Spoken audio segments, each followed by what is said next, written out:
Hello. Client consultation और handling पर आधारित इस ट्रेनिंग में आपका स्वागत है। इस ट्रेनिंग के खत्म होने तक आप क्लाइंट के नेल को देखकर ये फैसला कर पाएंगे कि क्लाइंट को प्री ट्रीटमेंट प्रोसीजर करवानी चाहिए या नहीं। प्री ट्रीटमेंट प्रोसीजर के दौरान आपको सबसे पहले क्लाइंट के नेल को देखना होगा और उसके बाद यह फैसला करना होगा कि आपको प्री ट्रीटमेंट करना चाहिए या नहीं। आइए जानते हैं कि क्लाइंट के नेल में क्या देखना चाहिए। प्री ट्रीटमेंट प्रोसीजर के दौरान क्लाइंट के नेल को ध्यान से देखें और देखी गई बातों को एक क्लाइंट रिकॉर्ड कार्ड में दर्ज करें।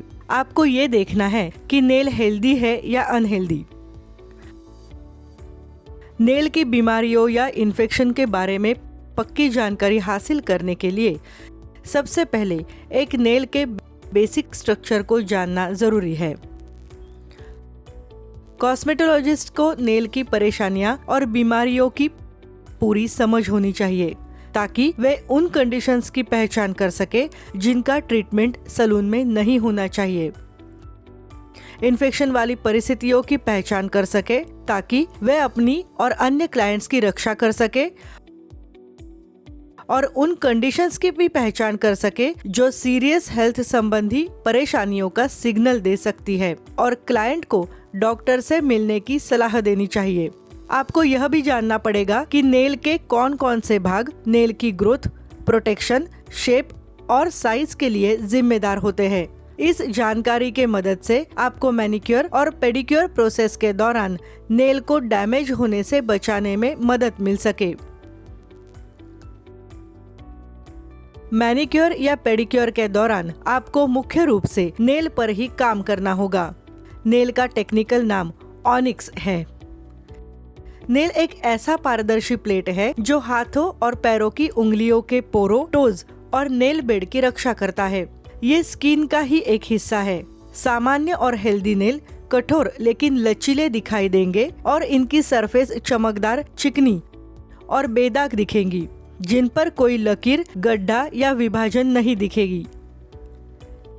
यह सफेद और पारभासी लगते हैं और नेल बेड गुलाबी नुमा लगता है। आइए अब नेल के स्ट्रक्चर पर नजर डालते हैं। नेल प्लेट नेल का दिखाई देने वाला हिस्सा होता है। फ्री एज नेल प्लेट का अंतिम हिस्सा होता है जो हाथ या पैर की उंगली के पोर तक मौजूद रहता है। नेल के दोनों तरफ मौजूद स्लिट्स या ट्रैक्स को नेल ग्रूव्स कहा जाता है, जिस पर नेल बढ़ने के दौरान आगे बढ़ता है। नेल के बेस पर मौजूद ओवरलैपिंग स्किन को क्यूटिकल या इपोनिकियम कहा जाता है। नेल प्लेट के दोनों तरफ मौजूद स्किन को पेरियोनिकियम कहा जाता है।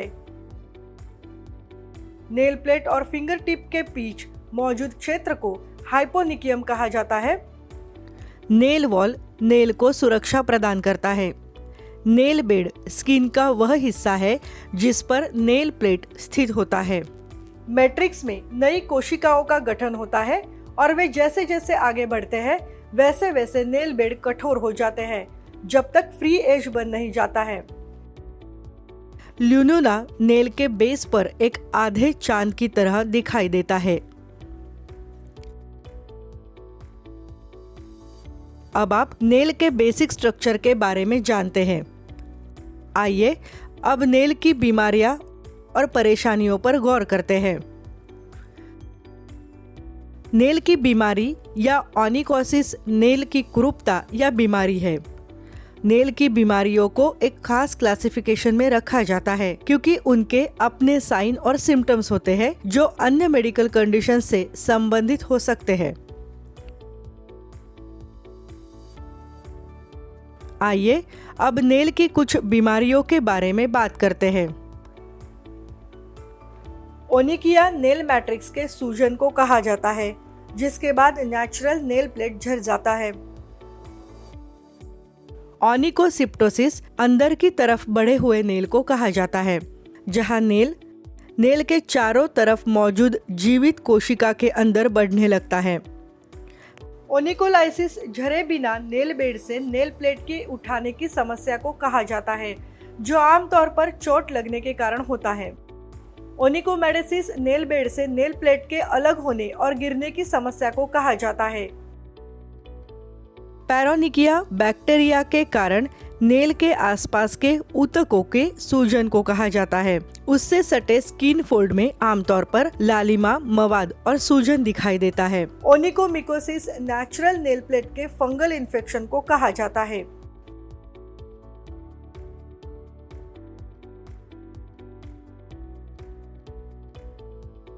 एक कॉस्मेटोलॉजिस्ट होने के नाते आपको बैक्टीरियल या फंगल इन्फेक्शन वाले क्लाइंट्स के नेल की सर्विस कभी नहीं करानी चाहिए।